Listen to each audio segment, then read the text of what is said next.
Thank you అండి. సంఘ నిర్వాహకులు, పెద్దలు, ప్రత్యేకమైన వందనాలు వారికి విధేయతతో తెలియపరుస్తూ ఉన్నానండి.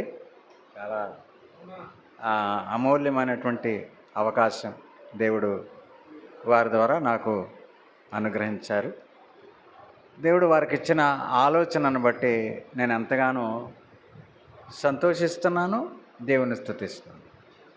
అలాగే మేము మీ అందరినీ కూడా దేవుని ప్రియమైన విలువైన విశ్వాసులు, మీరు దేవుని ప్రియమైన బిడ్డలు, మీరు మిమ్మల్ని అందరినీ చూడటం, మీతో ఈ మందిరములో ఈ సమయాన్ని గడపడం చాలా సంతోషము, అమూల్యమైందని నేను వ్యక్తం చేస్తూ మీ అందరికీ కూడా వందనాలు తెలియపరుస్తున్నాను. చాలా సంతోషం. దేవుని వాక్యాన్ని ధ్యానం చేసుకుందాం. కీర్తన 1వ అధ్యాయము, కీర్తన 1వ కీర్తన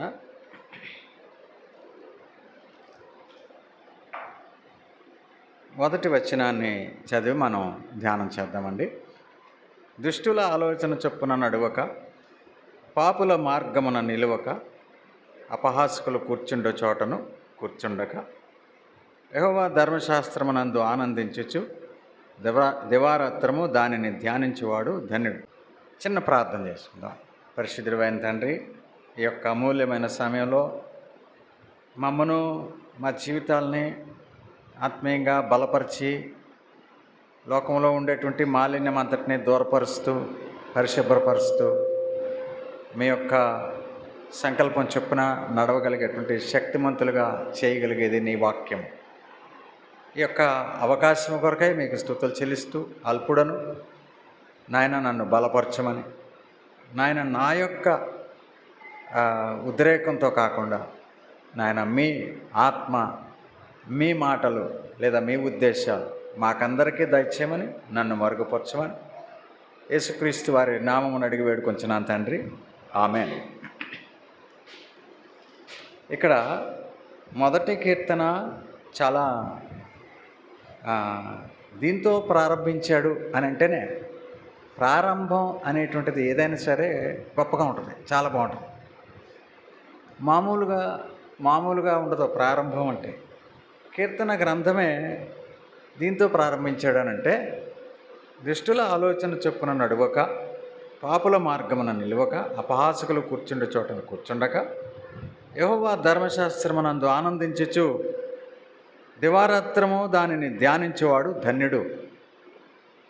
ఇక్కడ ఈ 1వ కీర్తనలో 2 రకాల ప్రజలను మనం చూస్తాం. 2 రకాలు. ఒకటి దుర్జనులు, 2 సజ్జనులు. ఒకటి దుర్జనులు, 2 సజ్జనులు. ఇలాగూ చెప్తూ దుష్టుల ఆలోచన చొప్పున నడువక, పాపుల మార్గమున నిలువక, అపహాసకులు కూర్చుండు చోటను కూర్చుండక అంటాడు. ఆ కిందకి వెళ్తున్నప్పుడు అతడు అలా చేయకుండా దివారాత్రము ధ్యానించేవాడు ధన్యుడు. అతడు నీటి కాలువల యోరను నాటబడినదై ఆకువాడక తన కాలమందు ఫలమిచ్చే చెట్టు వలె ఉండును. అతడు చేయనదంతయు సఫలమగును. సజ్జనులు చేసేటువంటిది ఎలాగుంటుందో మొదటి భాగంలో తెలియపరుస్తున్నాడు. 2వది చూడండి, దుష్టులు అలాగునుండక 4వ వచనంలో, గాలి చెదరగొట్టు పొట్టు వలె ఉందరు. కాబట్టి న్యాయ విమర్శలో దుష్టులను, నీతిమంతుల సభలో పాపులను నిలువరు.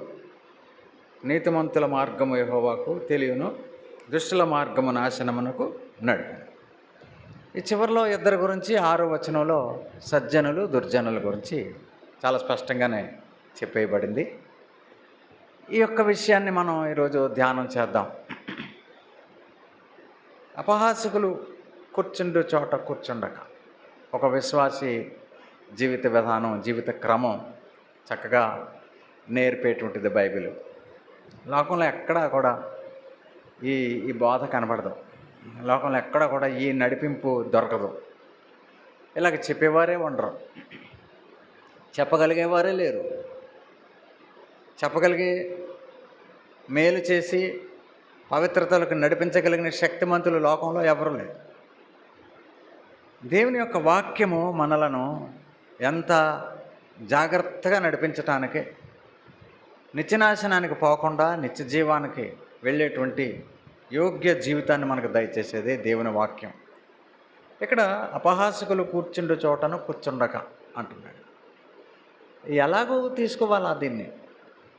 ఇంగ్లీషు మాటలలో అపహాసకులను గురించి వినియోగించబడిన మాటలు ఏంటంటే మోకర్స్, అలాగే స్కార్నర్స్, స్కాఫర్స్, ఇంపోస్టర్స్, ఫేక్, ప్రౌడ్. ఇందులో కొన్ని మనకి ప్రతిరోజు ఎదురయ్యే మాటలు కొన్ని ఉన్నాయి. ఫేక్, ప్రౌడ్ బాగా తెలుసు మనకి. అడిగి చాలా ప్రౌడ్రా అంటుంటాం.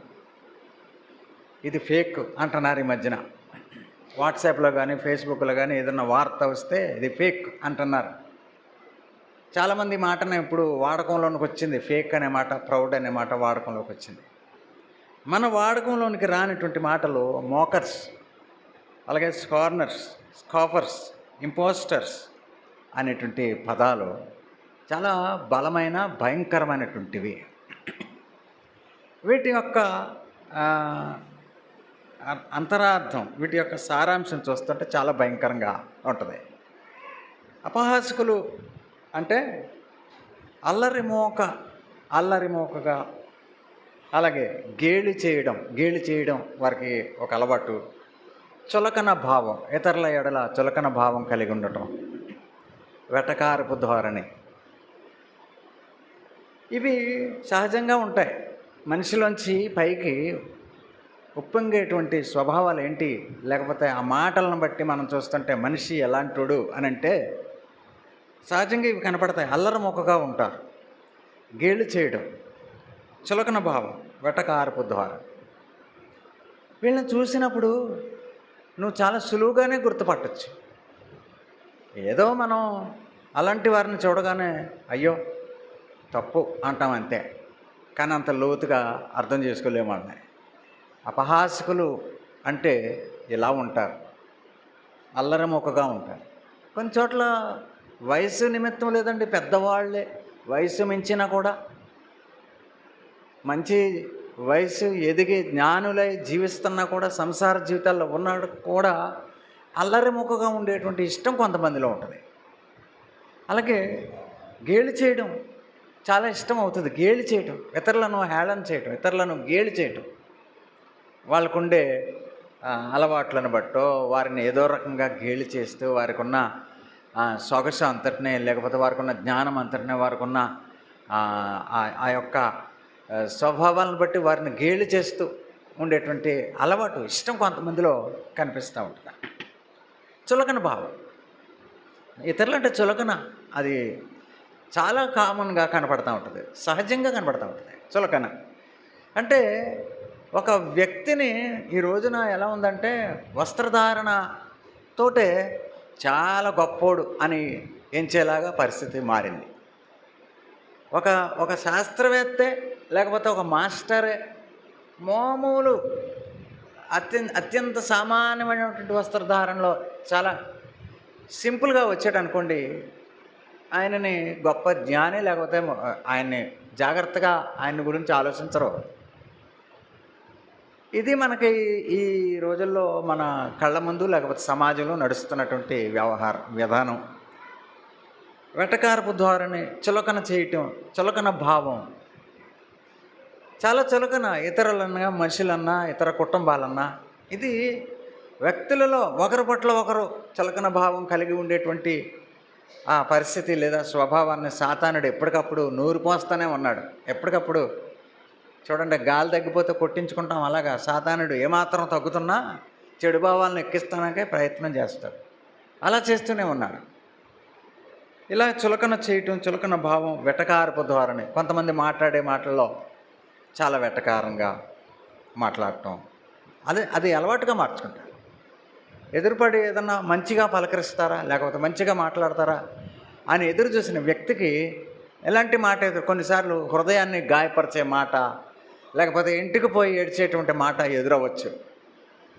అలాగ కూడా ఇతరులను గాయపరిచేటువంటి, మనస్సును గాయపరిచేటువంటి వారు కనిపిస్తూ ఉంటారు మనకి. అపహాసకులు అంటే వారే. సంఘము దేవుని రక్తములో, యేసుక్రీస్తు రక్తములో కడగబడినటువంటి విశ్వాసి ఎక్కడ కూర్చోకూడదు అని అంటే అపహాసకులు కూర్చుండే చోట కూర్చుండకూడదు అని స్పష్టంగా ఇది ఆయన కట్టడ, ఇది ఆయన ఆజ్ఞ, గైకొనాలి. ఇలాగూ మనం స్కాఫర్స్ అని అంటే వీరు ఏం చేస్తారంటే, స్కాఫర్స్ అని అంటే వాళ్ళ స్పెషాలిటీ ఏంటంటే లేని వార్తను పుట్టిస్తారంట. స్కాఫర్స్ అని అంటే లేని వార్తని సృష్టించే తత్వం కలిగి ఉంటారు, లేకపోయినా పుట్టిస్తారు. ఎవరింట్లో ఏం జరిగిందో, ఎవరి కుటుంబంలో ఏం జరిగిందో జరగకపోయినా జరిగినట్టుగా చెప్పి ఆనందపడుతూ ఉంటారు.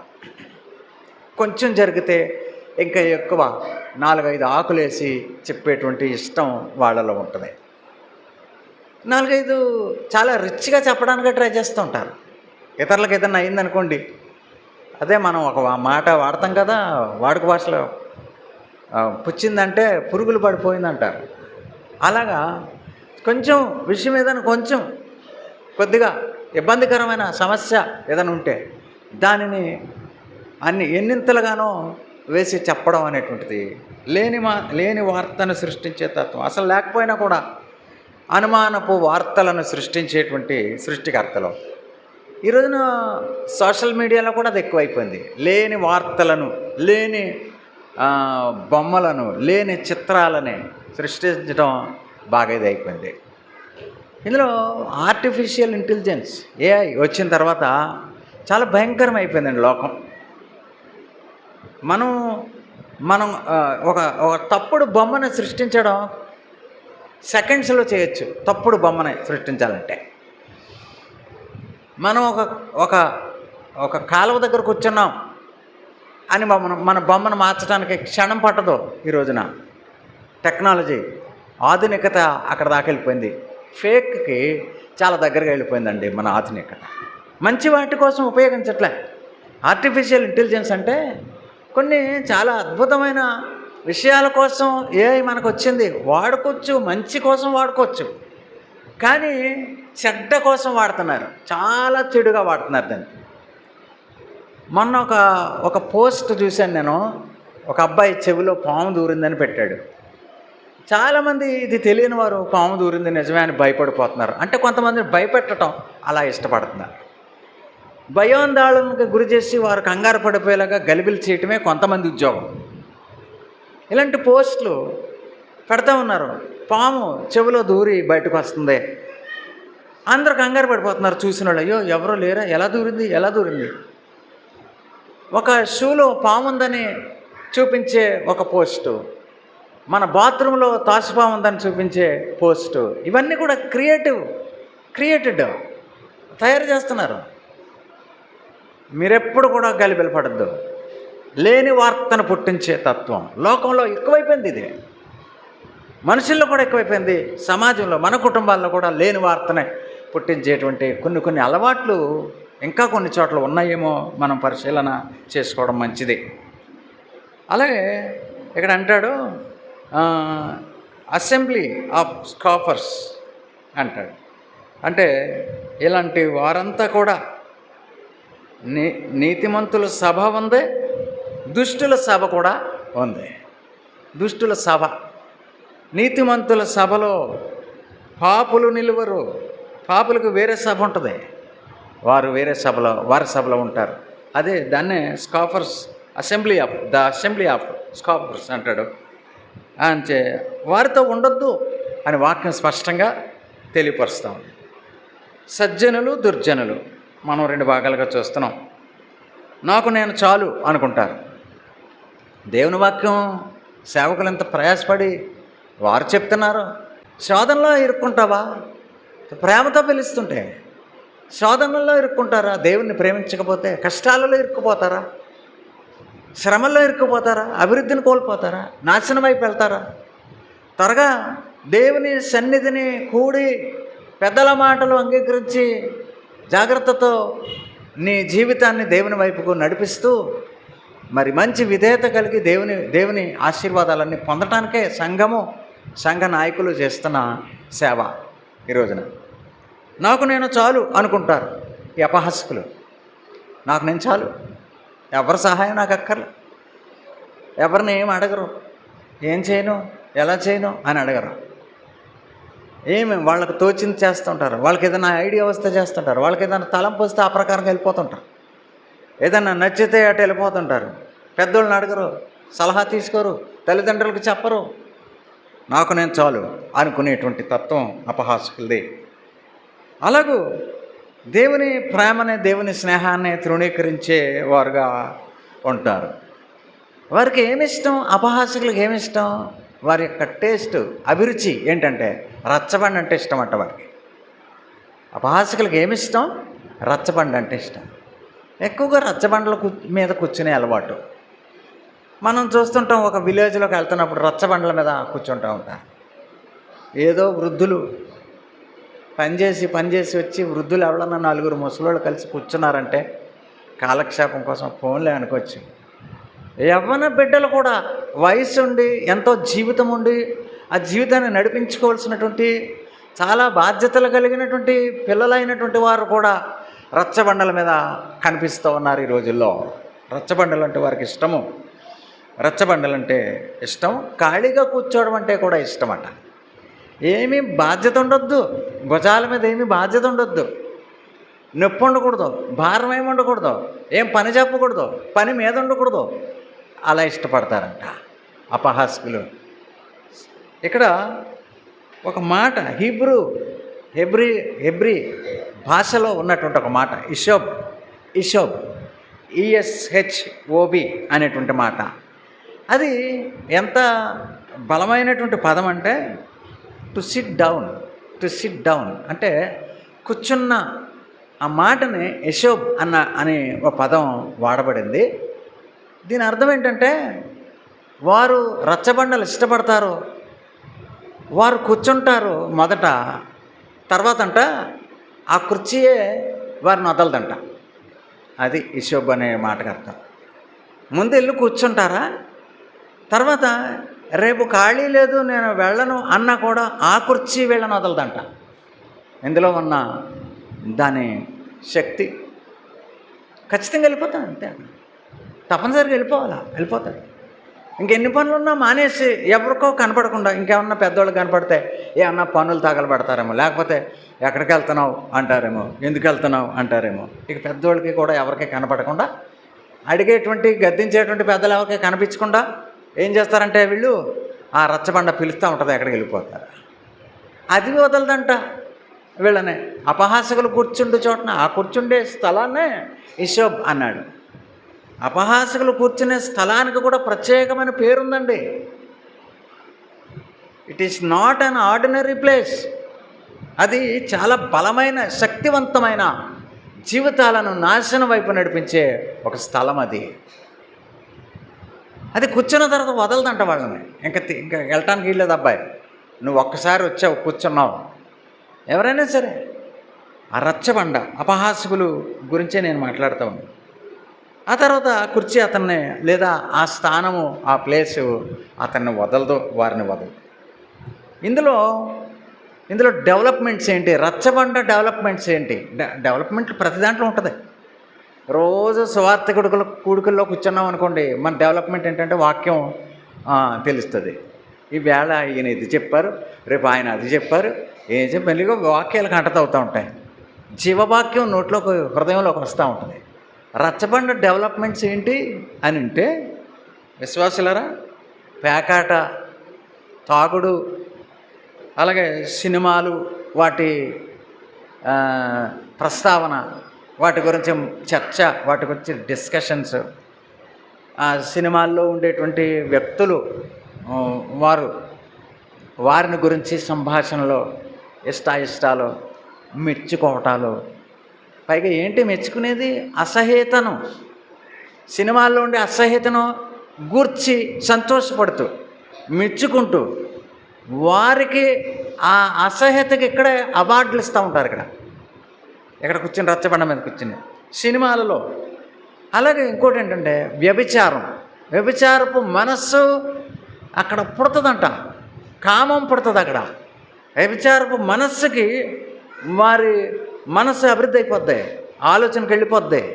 వ్యభిచారపు మనస్సు అలాగే ఈ పదవుల్లో బంధకాలలో చిక్కుకుపోతారంట. అది అపహాసకుల స్థలము. అపహాసులు కూర్చుండు చోటను కూర్చుండక. ఎందుకండి, మామూలు స్థలమే కదా, ఏమైంది, కాసేపు వాళ్ళు కూర్చున్నారు, కాసేపు మనం అసలు కూర్చోవద్దు. ఈ స్థలం ఎంత భయంకరమైందో, దాని మూలాలు ఏంటో, దాని మూలంగా కలిగించబడేవేంటో చాలా స్పష్టంగా మనకు జ్ఞాపకం చేయబడుతున్నాయి. అందులో ఉండే దురలవాట్లు, వ్యసనాలు అన్నీ కూడా అక్కడే ప్రారంభమవుతాయి. అంటే అపహాసకులలో ఉండని చెడు గుణం అంటూ ఉండదు. ప్రతి అవలక్షణం వారిలోనే మనం చూస్తాం. దేవుని యొక్క విశ్వాసులకు బోధించబడేది ఏంటంటే, దేవుని మందిరంలో విశ్వాసులతో ప్రార్థించి వారితో నీవు నీ పిల్లలు ఉండాలి. విశ్వాసులతోనూ మందిరంలోనూ ప్రార్థించి వారితో, మందిరంలో కూడా ఎవరితో ఉండాలి? ప్రార్థించి వారితో, విశ్వాసులతో. కొంచెం భక్తిగా ఉన్న వాళ్ళ దగ్గర కూర్చోలేని తత్వం కొంతమంది దగ్గర.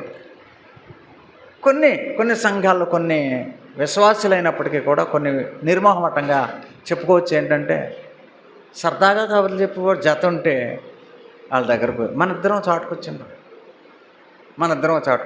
కబుర్లు చెప్పుకోవటానికి, కాలక్షేపం. దేవుని యొక్క ప్రియ విశ్వాసులరా, ఎక్కడ కూర్చోవాలి నువ్వంటే, ప్రార్థన చేయవారితో కూర్చో, వాక్యం చదివేవారితో కూర్చో, వాక్యం ధ్యానం చేసేవారితో కూర్చో. అప్పుడు నీ జీవితానికి, నీ జీవానికి, నీ శరీరానికి, నీ దేహానికి, నీ ఆత్మకు మరి సమృద్ధి జీవం అనుగ్రహించబడుతుందని వాక్యంలో స్పష్టంగా మరి జ్ఞాపకం చేయబడతా ఉంది. ఓ మాట ఉందండి వాక్యంలో, అపహాస్యకుండా గద్దించొద్దు. అపహాస్యకుడు అయిపోయాక గద్దించొద్దు కూడా అంటున్నాడు. జాగ్రత్తగా మనం వాళ్ళతో మాట్లాడాలన్నమాట. గద్దించొద్దు కూడా, ఎందుకంటే వాడు ఎప్పుడు కూడా పైకి రాలేడు. మాటలాడటం అనేటువంటిది వెండి లాంటిది, అలాగే వినడం బంగారం వంటిది. వెండి ఎక్కువ, బంగారం ఎక్కువ? చెప్పండి సోదరులు. బంగారం ఎక్కువ. వెండి బంగారం రెండు పట్టుకుని ఏది కావాలంటే బంగారం తీసుకుంటారు. ఇప్పుడు చూడండి, మాటలాడటం వెండి వంటిది, వినటం బంగారం వంటిది. విశ్వాసులరా, అంటే వినటం, వాక్యాలు చెప్తున్నారు కదా, వినండి. అలాగే మన జీవితంలో, జీవిత క్రమంలో మాటలాడటాన్ని కూడా కొంచెం పరిమితి చెయ్యండి. మాట్లాడొద్దని నేను అనను, కానీ అవసరమైన మట్టుకు లిమిట్గా ఎంత మాట్లాడటం అవసరమో మన ఇతరులతో, మన సమయంలో మనకి ఏది ముఖ్యమో, ఏది మాట్లాడాలి. మాట్లాడే విషయంలో ఆచితూచి అనే మాట మనకు ఉంది. ఆచితూచి మాట్లాడటం అంటే మాటలో పొదుపు చెయ్యండి. మాట్లాడటం మనం తగ్గించుకుని వినడం. ఇతరులు ఏం చెప్తారు, జ్ఞాని ఎప్పుడు కూడా వినటానికి ట్రై చేస్తాడండి. 10 మంది 4 పెద్దోళ్ళు ఉన్నా కాడ అందులో ఒక జ్ఞాని, అందరూ జ్ఞానులే ఉంటారు, ఒక జ్ఞానే ఉంటాడు. ఎక్కువ మాట్లాడు, వింటూ ఉంటాడు అన్నీ. వినేవాడు చాలా, ఆ వినేవాడిని కనిపెడతా ఉంటాను నేను ఎప్పుడు కూడా. 10 మంది ఉన్న చోట ఎక్కువ ఎవడో ఒకడు ఉంటాడో మాట్లాడుతూ ఉంటాడు. ఇద్దరు ఏదన్నా చెప్తుంటే మధ్యలో మాట్లాడేస్తూ ఉంటాడు. అలాంటి వాళ్ళు ఉంటారు. కానీ ఒకడు ఉంటాడండి, చివరి దాకా ఎందులోనూ కూడా స్పందించడం. అంటే ఓ పంపు కొట్టినట్టు దూకేడు మధ్యలోకి, అసలు రాడు. చాలా జ్ఞాని. అలాంటి వాళ్ళు చాలా జ్ఞానులు. వింటూ ఉంటారు మొత్తం విషయం అంతా, విని దాని సారాంశం, దానికి ఉన్న పరిష్కారం కూడా వాళ్ళ దగ్గర ఉంటుంది. మాట్లాడటం వెండి వంటిది, వినడం బంగారం వంటిది. అంచేత అలాగూ మనం చేయడానికి పిలువబడ్డాం. నీతిమంతులు చేసే పని వినడం. అలాగే వినడం బంగారం లాంటి వినటం చెయ్యాలి మనం. తిరస్కారానికి కారణం అంటే, అపహాస్యకులు తిరస్కరిస్తున్నారని చెప్తున్నాం కదా, అసలు ఈ తిరస్కారానికి కారణం ఏంటి అని అంటే మత్సరం. సామెతల గ్రంథం 14:30 ఒకసారి దయచేసి సామెతలు 14:30 ఒకసారి తిప్పండి.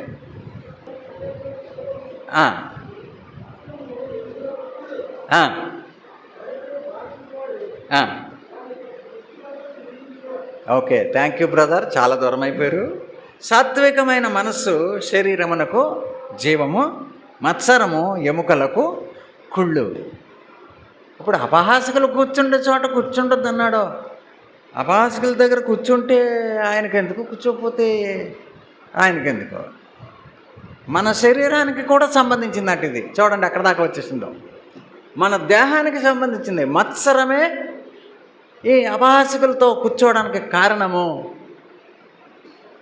ఈ మత్సరం ఎముకలకి కుళ్ళంట. చూడండి ఎంత భయంకరమండి ఈ విషయం.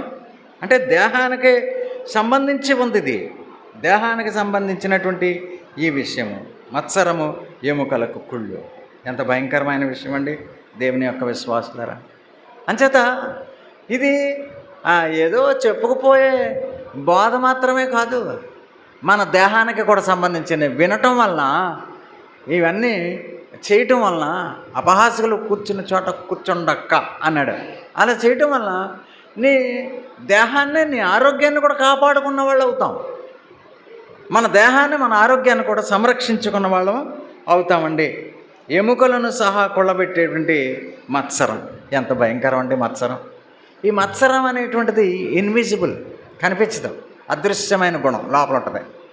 మత్సరం ఇలాగ పైకి కనపడేది కాదు, ఏదో మన తెల్లంటికులు కనపడినట్టుగా, లేకపోతే మన ముఖంలో కొన్ని కనపడేటట్టుగా పైకి కనపడేది కాదు.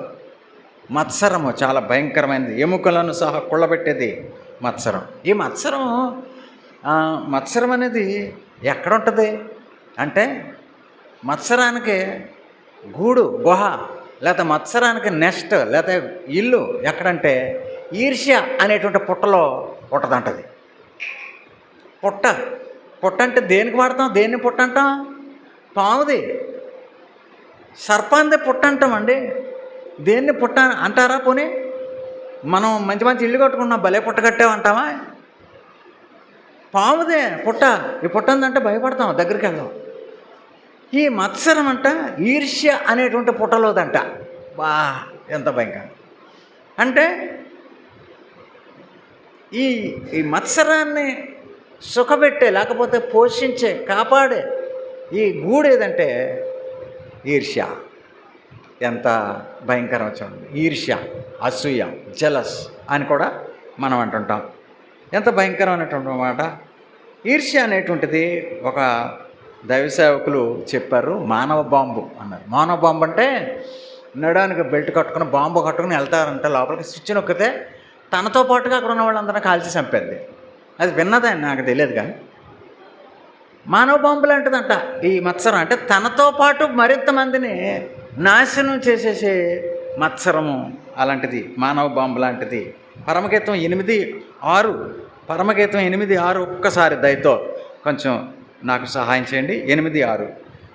ప్రేమ మరణమంత బలమైనది, ఈర్ష్య పాతాళమంత కఠోరమైనది. అది చాలా ఏమాత్రం ఈజీగా తీసుకోవటానికి లేదండి. సంఘం ఇంకా బలపడాలి, సంఘం ఇంకా ఇంకా ఇంకా దగ్గరకు వచ్చేయాలి, ప్రభువు వద్దకి వచ్చేయాలి, దేవుని వైపుకి త్వరగా రావాలి. చాలా భయంకరమైనటువంటి ప్రమాదంలో మనం వెళ్ళకముందే దేవుని వైపుకు, ప్రభు పాదాల చెంతకి వచ్చి వాక్యమును, ధర్మశాస్త్రమును, దివారాత్రమును ధ్యానించే వాళ్ళంగా మనం ఉండాలి. చాలా ప్రమాదంలో ఉన్నామండి. ఏమంట? ప్రేమ మరణమంత బలమైనది. మరణం ఎంత బలమైంది? ఎవరు చెప్పినా ఆగదు.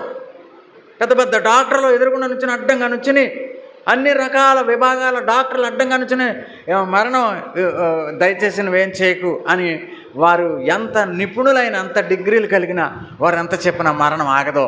ఒకరిని బంధించి తీసుకెళ్ళిపోవాలంటే తీసుకెళ్ళిపోతాం. మరణం అంట, ప్రేమ అంట మరణం అంత బలమైంది. అంటే ప్రేమ, దాని బలం గొప్పదే. ప్రేమ ఎంత గొప్పదే! యేసుక్రీస్తు ప్రేమ ఎంత గొప్పది! విశ్వాస యొక్క ప్రేమ ఎంత గొప్పది! మన ప్రేమ ఎంత గొప్పది! విశ్వాసులారా, ఈ మాటను చాలా జాగ్రత్తగా మనం ఆలోచన చేయాలి. ఈర్ష్య పాతాళమంత లోతైనది. అయ్యో బాబోయ్! ఈర్ష్య లోతు మామూలు లోతు కాదండి, ఏదో పైపోయేది కాదు. పోన్లే, వాళ్ళు ఎప్పుడు అంతే మనం అనుకుంటా, చాలా ఈజీగా చెప్తాం. ఎప్పుడు అంతేరా, అలాగా వాడికి ఏంటో నచ్చదు, వాళ్ళకి ఏంటో నచ్చదు అని మనం సింపుల్గా కొట్టుకుపోతున్నాం. వాళ్ళు ఎంత లోతులో, ఎంత నాశనంలో ఉన్నారో వారికి తెలియదు. చాలా భయంకరమైనటువంటిది. ఈర్ష్య పాతాళమంత లోతైనది. ఈర్ష్య అనే రెండు అక్షరాలతో కూడిన ఈ మాట అంత లోతైంది, పాతాళం అంత లోతైందంట. అంత భయంకరం అండి. అంచేత ఎముకలను సహా కొల్లబెట్టే ఈ మత్సరం, పాతాళమంత లోతైనటువంటి ఈర్ష్య ఎంత ప్రమాదం అండి మనకి. అసలు దీనికి ట్యాబ్లెట్స్ ఉన్నాయా? ఈ రోజున ప్రతిదానికి కూడా ఔషధాలు ఉన్నాయి, ప్రతిదానికి కూడా ఆపరేషన్లు ఉన్నాయి, ప్రతిదాన్ని బాగు చేయగలిగే శక్తి సామర్థ్యం మనిషికి దేవుడు ఇచ్చాడు. మనుషులు దాన్ని సంపాదించి చేస్తూ ఉన్నారు. కానీ విశ్వాసులరా, ఈర్ష్య, మత్సరము ఈ మానవ బాంబు అంటే మనలను, లేకపోతే ఆ వ్యక్తిని తనతో పాటుగా మరింతమందిని నాశనం చేయగలిగిన ఈ యొక్క భయంకరమైనటువంటి విషయము. ఎంత భయంకరమో కదండి. అంచేత దీని విషయంలో చాలా జాగ్రత్తగా ఉండాలండి. అపోస్తలుడైన పేతురు 2వ పత్రిక 2:17 ఒకసారి చూద్దాం. 2వ పేతురు 2:17. వీరు నీళ్లు లేని బావులను పెనుగాలికి కొట్టుకొని పోగు మేఘములునై ఉన్నారు. వీరి కొరకు గాఢాంధకారము భద్రము చేయబడి ఉన్నది. వీరు వ్యర్థమైన డంబపు మాటలు పలుకుచు తామే శరీర సంబంధమైన దురాశలు గలవారై తప్పు మార్గమందు నడుచు వారిలో నుండి అప్పుడే తప్పించుకుని వారి పోకిరి చేష్టల చేత మరలు కొల్పబడుచున్నారు. డంబపు మాటలంట. అలాగే వీరు నీళ్లు లేని బావులంట, పెనుగాలికి కొట్టుకొని పోవు మేఘములునై ఉన్నారు. వీరి కొరకు గాఢాంధకారము భద్రం చేయబడి ఉంది. ఎంత ఇప్పుడు అపహాసకుల స్థితి లేదా వారి యొక్క స్టేటస్ ఎక్కడి దాకా వెళ్ళిపోయిందంటే, వీరి కొరకు గాఢాంధకారం భద్రం చేయబడి ఉంది. ఊరికనే కూర్చోవద్దన్నాడు అండి దేవుడు. అపహాసకులు కూర్చుండే చోటను కూర్చుండగా చిన్నప్పటి నుంచి సండే స్కూల్ కాడి నుంచి మనకు కంటతైపోయింది. దుష్టుల ఆలోచన చెప్పునున్నాడు ఒక పాపుల మార్గం అని నిలువుగా అపహాసకులు కూర్చుండే చోటను కూర్చుండగా చెప్పేయగలం కంఠోపాఠంగా. ఎంత తీవ్రమైన బలమైనటువంటి నాశనానికి నడిపించగలిగింది ఇది. వీరి కోసం అంట గాఢాంధకారం సిద్ధం చేయబడింది. ఎంత జాగ్రత్తగా ఉండాలండి. అపహాసకులు కూర్చుండే చోటను కూర్చుండక అని అంటే మామూలుగా ఆలోచించాం మనం, పైన ఆలోచించాం మనం. ఎంత భయంకరమైన పర్యవసానాలు లేకపోతే పరిణామాలు దీనికి ఉన్నాయి. ఏమి జరగబోతుంది, వీరి యొక్క స్థితి ఏంటి చివరికంటే గాఢాంధకారము వీరికి సిద్ధం చేయబడిందంట. అంచేత చాలా భయంకరం అండి ఈ విషయాలు. చాలా జాగ్రత్తగా ఉండాలి విశ్వాసులు. ఎంత ఈ యొక్క దేవుని మాటలు చాలా గొప్పవి. నీళ్లు లేని బావులంట. నీళ్లు లేని బావులు, బావి నీళ్లు లేకపోతే ఎవరికి కావాలండి? నీళ్లు లేకపోతే బావి, అసలు నీళ్ళ కోసమే కదా బావి తవ్వుకుంటాం. లేకపోతే గుత్తి గొయ్యి ఎవరికి కావాలండి? అది గొయ్యే, నీళ్ళు లేకపోతే గొయ్యది. ఇవన్నీ గోతులే. అపహాసకులు చోట కూర్చునేవారు వీళ్ళు గోతులు లాంటి వాళ్ళు, నీళ్లు లేని బావులు. అలాగే పెనుగాలికి కొట్టుకుని పోవు మేఘములునై ఉన్నారు. గాలికి ఏ మేఘం కొట్టుకుపోదు, ఖాళీ మేఘం కొట్టుకుపోద్ది. మేఘాలు వర్షాలతో నీటితో నింపబడి ఉంటాయి. మేఘాలు, క్లౌడ్స్ నింపబడి ఉంటాయి. అవి దేవుడు చెప్తాడు, వాటికి ఆజ్ఞిస్తాడు, గాలిని పంపుతాడు. గాలి ద్వారా వాటిని వేరే చోటకి చేరుస్తాడు. అక్కడ వర్షం కావాలా, నువ్వు వెళ్ళి అక్కడికి వెళ్ళి వర్షించు అని చెప్తాడు. దేవుడి పనులన్నీ చేస్తున్నాడు, విశ్వాన్ని అంతటా నడిపిస్తున్నాడు దేవుడు. నువ్వు అక్కడికి వెళ్ళు అంటే. గాలి వస్తే ఊరికనే మన వర్షం వచ్చే ముందు గాలి వీసినప్పుడు కొట్టుకుపోయేది అంటే ఖాళీగా ఉన్న మేఘం పొలువమని వెళ్ళిపోద్దంట. ఎక్కడికి వెళ్ళిపోద్ది దానికి అది మనుషులకి ఏం ప్రయోజనకరం కాదు. అలా గాలిలో అలాగా గాలికి కొట్టుకుని పోవు మేఘములునై ఉన్నారు. వీరి కోసం గాఢాంధకారము భద్రము చేయబడినది. ఏమి ఆశీర్వాదం ఇది! దీవెనా శాపమా? ఎంత శాపం భద్రం చేయబడిందండి వీటికి, ఈ మనుషులకి. అంచేత వీరు వ్యర్థమైన డంబపు మాటలు పలుకుచు తామే శరీర సంబంధమైన దురాశలు. ఇది అపహాసకుల్లో ఉండేటువంటిది ఏంటి? శరీర దురాశలు. శరీరాన్ని పోషించుకోవటం, శరీరాన్ని సంతృష్టిపరచుకోవటం అంటే తమ సుఖభోగాల్ని కోరుకుంటూ ఉంటారు. ప్రార్థన టైంలో కూడా మిగతాటప్పుడు పండుకోవచ్చు, మిగతాటప్పుడు రెస్ట్ తీసుకోవచ్చు, పని ఏమీ లేనప్పుడు ఖాళీగా ఉన్నప్పుడు రెస్ట్ తీసుకోవచ్చు. ఊరికనే నిద్రపోయే వాళ్ళు ఉంటారు, ఊరికే పని ఎగ్గొట్టి నిద్రపోయే వాళ్ళు ఉంటారు, నిద్రిష్టమైన వాళ్ళు ఉంటారు, లేకపోతే సుఖాన్ని, శారీరక సుఖాన్ని కోరుకునేవాళ్ళు. కొంతమంది మడ్డిగా ఉంటారు, కొంతమంది లేజీగా ఉంటారు. చాలామంది విద్యార్థులని మాస్టర్ చూస్తుంటారు. మా అందరు పిల్లలు అందరూ ఎలాగున్నారో ఆయనకి తెలుసు, ఆయన దృష్టిలో ఉంటారు. ఒకడు ఉంటాడు సోమరిపోతుంటాడు, ఒకడు కూర్చున్న కాడి నుంచి కదలడు, ఒకడికి ఇష్టం ఉండదు, ఒకడు మళ్ళీ ముందుకు వస్తే ఏమన్నా అడుగుతారేమో అని వెనకాల ఇంకా మూలకెళ్తుంటాడు. ఇలా రకరకాలుగా శరీర దురాశలను సంఘము కూడా ప్రార్థన, నియామక కూడికల, లేకపోతే విశ్వాసంలో వెంబడించే విధానంలో దేవునికి దూరస్తులై కొంచెం దూరంగా ఉన్న దుర్వ్యసనాల కోసం, ఇది కొన్ని వ్యసనాలు ఉంటాయి, ఏవేవో చూడటం, టీవీల్లో చూడటం, కొన్ని దురలవాట్లు, కొన్ని బ్యాడ్ హ్యాబిట్స్, ప్రార్థనలు లేకపోవటం, వాక్య ఆధారం అనేటువంటి లేదా వాక్య క్రమం లేకపోవటం, సేవకులు ఎలా చెప్తున్నారో అలా మన జీవితాలు లేకపోవటం, ఇవన్నీ కూడా శరీర దురాశలు. శరీరాన్ని పోషించుకోవడం, ఇవాళ కావాల్సుకున్నది తినటం, ఇష్టం వచ్చింది శరీరం ఏం కోరుకుందో అవి చేయటం, చూడమన్నది చూడటం, వినామన్నది వినటం, ఇవన్నీ కూడా శరీర దురాశలు. వినటానికి ఇష్టం పక్కింటి వాళ్ళు, లేకపోతే ఇతరుల గొడవ సమస్యలన్నీ కూడా వినడానికి ఇష్టం. ఏం జరిగింది అంటే అక్కడ ఏం జరిగింది తెలుసా నీకు, మొత్తం కలెక్షన్ ఉంటుంది వీళ్ళ దగ్గర, అవి మాత్రం కలెక్ట్ చేసుకుంటారు. మార్క్స్ వార్తలు ఏదన్నా వచనం చెప్పమంటే చెప్పలేరు, కీర్తన 1వ అధ్యాయం 1వ వచనం చెప్పమంటే చెప్పలేరు, కానీ ఇతరుల ఇళ్లల్లో ఏం జరిగిందో సులువుగా చెప్పేయగలరు. ఇప్పుడే కాదు, 1970లో ఏం జరిగిందో చెప్పగలిగే వాళ్ళు కూడా ఉన్నారు. అంత సేకరణ, హిస్టరీ, అంత జ్ఞాపకం, దానికోసం డేటా ఇవన్నీ పెట్టేసుకున్న వాళ్ళు కూడా ఉంటారు. ఇది ఒక అలవాటు. శరీర దురాశలను మనం విడిచిపెట్టాలని వాక్యము హెచ్చరిక చేస్తూ ఉందండి. ప్రియమైన దేవుని యొక్క విశ్వాసులారా, వీరు గడాంధకారం వీరికి సిద్ధం చేయబడిందంటే దేవుని ఆగ్రహానికి వీరు పాత్రలు. అగ్ని ప్రళయం సిద్ధంగా ఉంది. మొన్నేమో నోవహు గారి కాలంలో జలప్రళయం వచ్చింది. ఇప్పుడేం సిద్ధంగా ఉంది తెలుసా? ఇక జలప్రళయం మళ్ళీ వస్తుంది అనుకుంటున్నామా? కాదండి, జలప్రళయం కాదు, అగ్ని ప్రళయం. ఈసారి అగ్ని దింపుతాడు. ఈసారి చాలా జాగ్రత్తగా ఉండాలి విశ్వాసులరా. దేవుని యొక్క వాక్యంలో ఒక మాట చూస్తే, ఎలీషా ప్రవక్త, దైవజనుడైన ఎలీషాని విక్రించారు. 2వ రాజుల గ్రంథం 2వ అధ్యాయం 24వ వచనంలో, 2వ రాజుల గ్రంథము 2వ అధ్యాయము 24వ వచనంలో ప్రవక్త అయిన ఎలీషాని విక్రించారు. చూడండి ఒక మాట, 2వ రాజులు 2:24.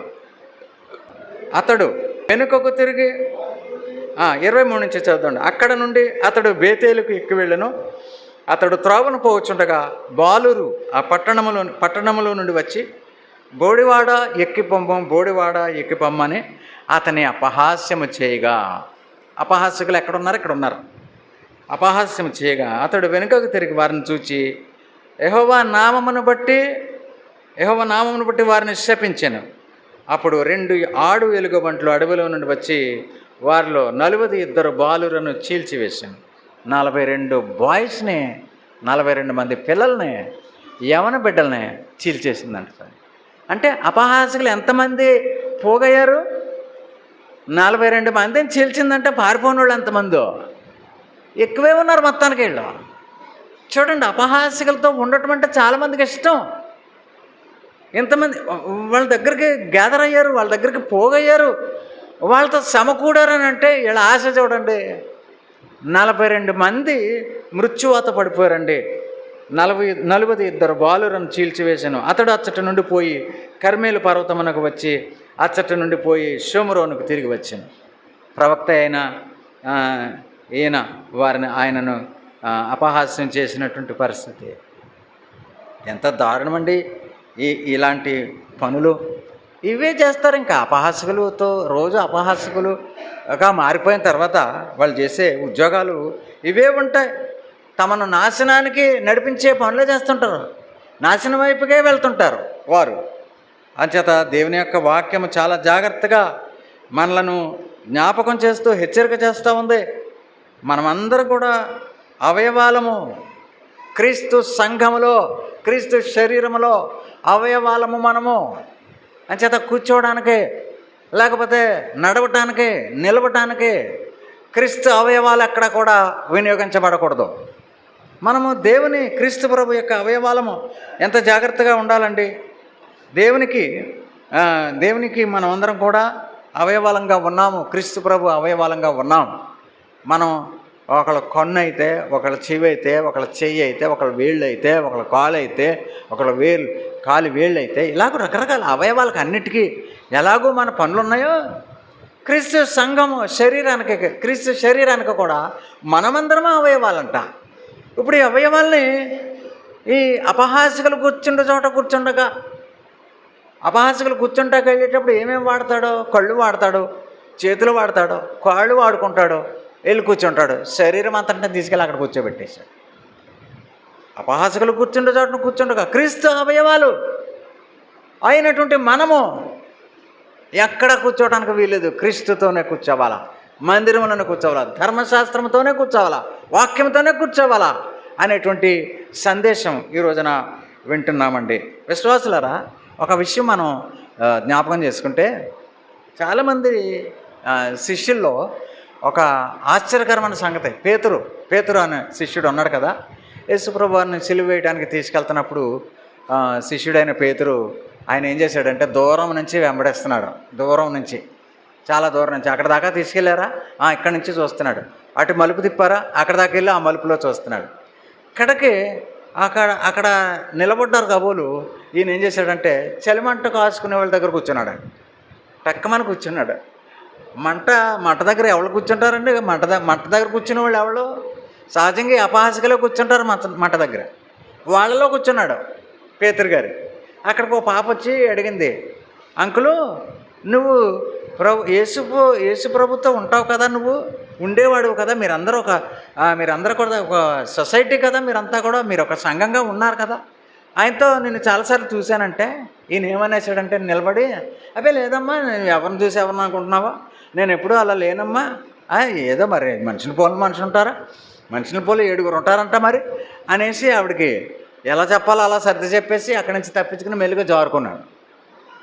తోమా కూడా ఏం చేశాడంటే యేసుప్రభు వారు ఆరోహణమై లేచి వచ్చిన తర్వాత ఆయన్ని చూస్తే కానీ నమ్మను, ఆయన గాయాల్లో వేలు పెడితేనే కానీ నమ్మను అన్నటువంటి తోమా ఆయన్ని చూడగానే ఆయన గాయాల్లో వేలుంచి విశ్వాసంతో కన్నీటితో యేసుప్రభుని అంగీకరించి వెంబడించాడు. పేతురు కూడా ఏదో కొద్దిగా అలాగో దూరం నుంచి వెంబడించి కొద్దిగా దారి తప్పాడు. కానీ చివరికి ఏం చేశాడంటే ఆయన కోసం ప్రాణాలిచ్చేంతటి హతసాక్షిగా మారిపోయినటువంటి గొప్ప శిష్యుడండి పేతురు. యేసుప్రభు కోసం కొన్ని వేల మంది, లక్షలాది మందిని ప్రభు వైపుకి తిప్పినటువంటి యోధుడు, వీరుడు పేతురు. వీరాధి వీరుడు అని చెప్పచ్చు. సువార్థికుడుగా ఎంతోమందిని ప్రభు వైపుకి నడిపించినటువంటి గొప్ప శిష్యుడు పేతురు. తోమా ఏమంటే ఈ రోజున ఎక్కడ చూసినా సరే, మీరు ఎక్కడికైనా నగరాలు గట్ట వెళ్ళినప్పుడు సెయింట్ థామస్ చర్చ్ అని ఉంటుంది. సెయింట్ థామస్ చర్చ్, పరిశుద్ధ తోమా మందిరం, పరిశుద్ధ పౌలు మందిరం అని, సెయింట్ పాల్స్ చర్చ్ అని ఉంటాయి మందిరాలు. ఆ పేర్లు పెట్టుకుంటారు. పరిశుద్ధ పౌలు మందిరం, పరిశుద్ధ పేతురు, సెయింట్ పీటర్స్ చర్చ్ అని ఉంటుంది, పరిశుద్ధ పేతురు మందిరం. ఓ మాట మీరు జ్ఞాపకం చేసుకోండి, యోధా పేరు మీద ఎక్కడన్నా మందిరం ఉందా? ఇస్కరియోతు యోధా పేరు మీద ఎక్కడన్నా మందిరం ఉందా? అసలు సెయింట్ జోడా అని ఏమన్నా ఉందండి? ఎక్కడికి వెళ్ళిపోయాడండి బాబు? అపహాసికులు కూర్చునే చోట కూర్చుని తన జీవితాన్ని చివరికి ఏం చేశాడు? ప్రభువుని అమ్మేసే వరకు వెళ్ళిపోయాడు కదా. ఎంత దుఃఖకరమైనటువంటి, ఎంత వేదన కలిగించే విషయము. ప్రభు శిష్యులలో ఒకడైనటువంటి యోధా ఎలాగూ చేయటం. ఏమండి ఈరోజు మనం చేయమని నమ్మకం ఏంటి? చాలా జాగ్రత్తగా ఉండాలి. అందుకే యోధాయే చేశాడు, తప్పిపోయాడంటే మనం కూడా తప్పిపోయేటువంటి అవకాశాలు చాలానే ఉన్నాయి. భయంకరమైన లోకంలో ఉన్నాం.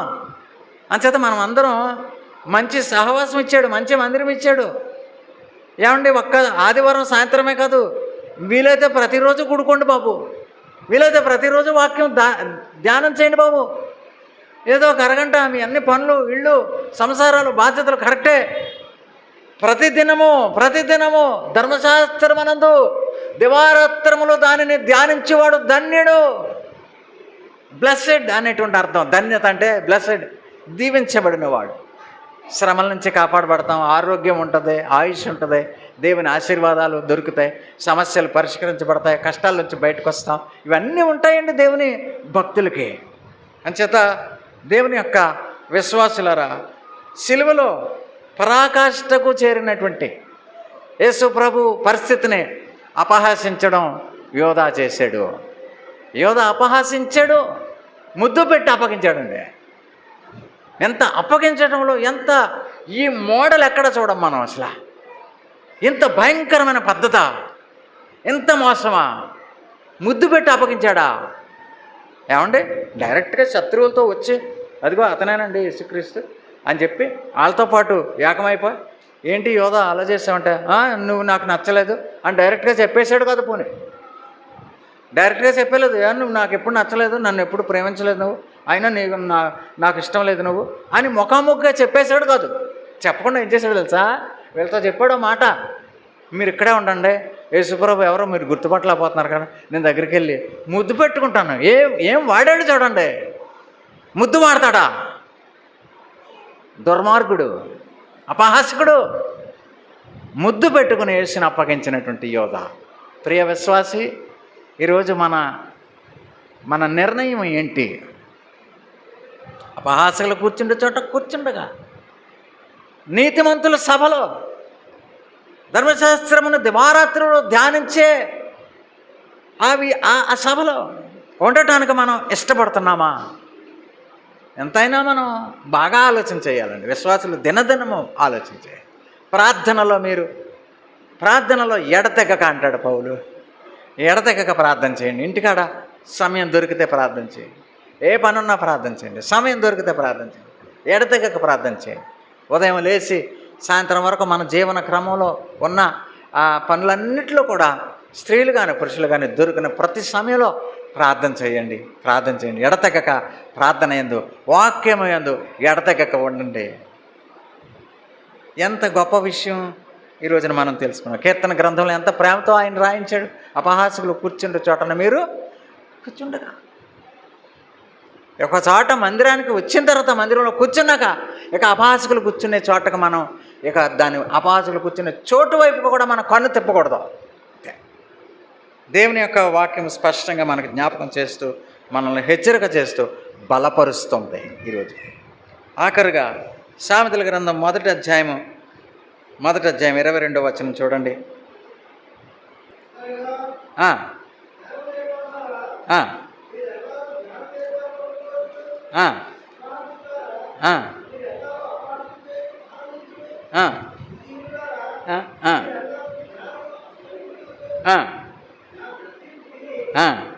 తిరుగుడే, ఆలకించుడే, నా ఆత్మ మీ మీద కొమ్మరించుదును, నా ఉపదేశమును మీకు తెలిపేదను.